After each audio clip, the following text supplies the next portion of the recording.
Μια ηλιόλουστη μέρα, η τελευταία μέρα στο Σαν Λουίς του Μαρανιάου, εδώ στην βόρειο-ανατολική Βραζιλία, και βλέπουμε την πολύ μεγάλη παραλία Λιτοράνια, πάρα πολύ μακριά και άδεια επίσης. Δεν υπάρχει τίποτα.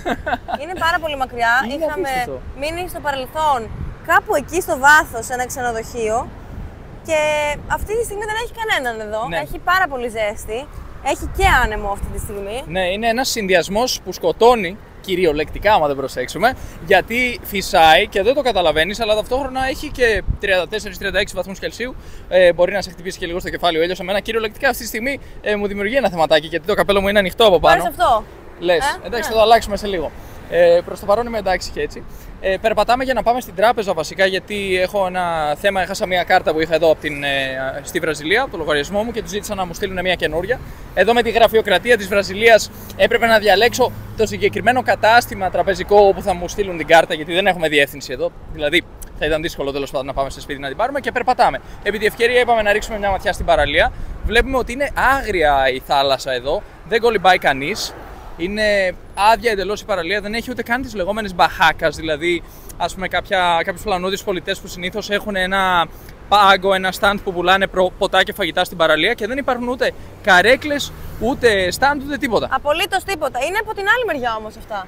Ναι, η δράση είναι ίσια πίσω, και μάλιστα βλέπουμε κιόλας στην πόλη, στο βάθος. Υπάρχει ένα χαρακτηριστικό εδώ, οι ντούνας οι λεγόμενες, αριστερά. Εκεί βλέπω κόσμο πάντως. Όντως, στο βάθος υπάρχει κόσμος, εκεί πηγαίνει ο κόσμος, εκεί υπάρχουν καταστήματα κλπ. Εδώ, ας πούμε, κατά μία έννοια είμαστε στο τέλος. Εμείς πήγαμε όπου να είναι, να σου πω την αλήθεια, και δεν έχει τίποτα. Το πρόβλημα είναι να δούμε τις λεγόμενες ντούνας, δηλαδή τους αμολόφους.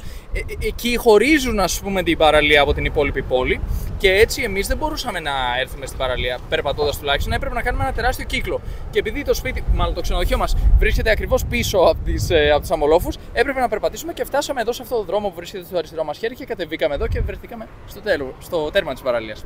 Ανεβήκαμε στον αμόλοφο για να ρίξουμε μια ματιά στη θέα από ψηλά. Πολύ ωραία η θέα, έτσι. Ναι, ωραία η παραλία από εδώ πάνω. Να πούμε βέβαια ότι συνεχίζει. Δεν σταματάει ποτέ αυτή η παραλία. Όντως συνεχίζει, και βλέπουμε ότι υπάρχουν αυτά τα λεγόμενα κιόσκους, δηλαδή σαν, πώς να τα πούμε, ταβερνάκια, όπου μου φύγε και το καπέλο. Τα περίπτερα. Ναι, είναι αυτά τα που συνήθως κάνουν τηγανιτό ψάρι, ποτά κλπ. Στην παραλιακή, αλλά βλέπω ότι είναι κλειστά αυτή τη στιγμή. Δεν ξέρω γιατί. Πάντως στο βάθος υπάρχει πολλή κίνηση. Βλέπω ανθρώπους που μπαίνουν και στο νερό, μπήκανε, βγήκανε. Δηλαδή, εντάξει, εδώ δεν είναι πολύ καλά για μπάνιο. Κακά τα ψέματα. Δεν είναι η καλύτερη παραλία, ας πούμε, της Βραζιλίας, του Νορντέσι. Έχει ακόμα πολλές παραλίες. Θα τις επισκεφτούμε σύντομα. Φυσικά, σήμερα παίρνουμε το van για να πάμε, ένα λεωφοριάκι, ας πούμε, για να πάμε στο Μπαχερίνιας, σε μια πόλη μέσα στην έρημο βασικά.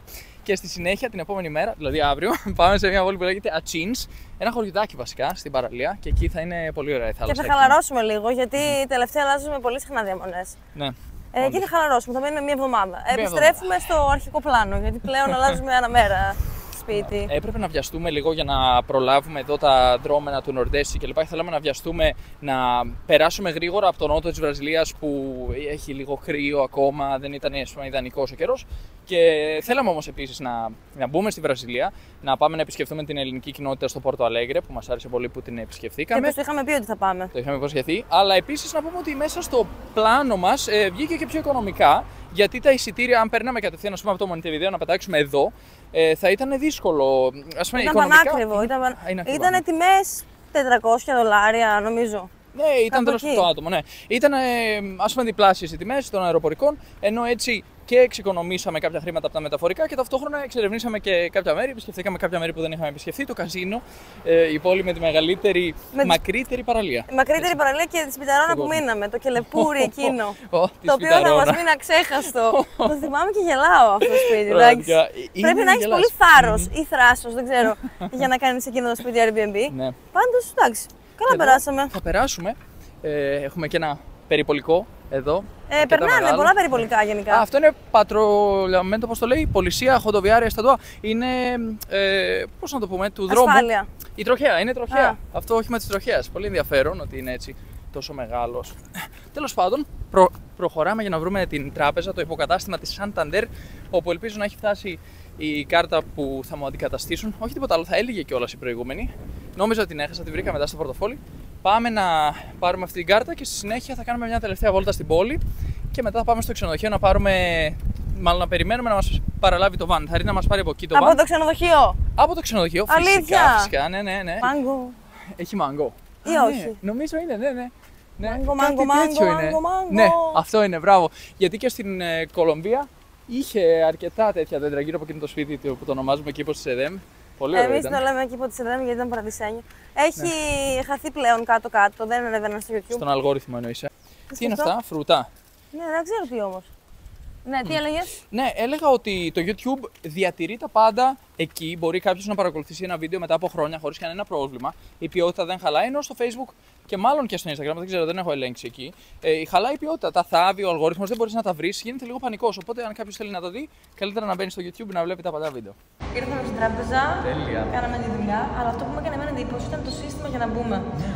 Έπρεπε να αφήσουμε το κινητό από ένα ντουλαπάκι, πρώτα, εκείνο εκεί, να περάσουμε από αυτήν την πόρτα και συνέχεια να πάρουμε το κινητό από την άλλη μεριά.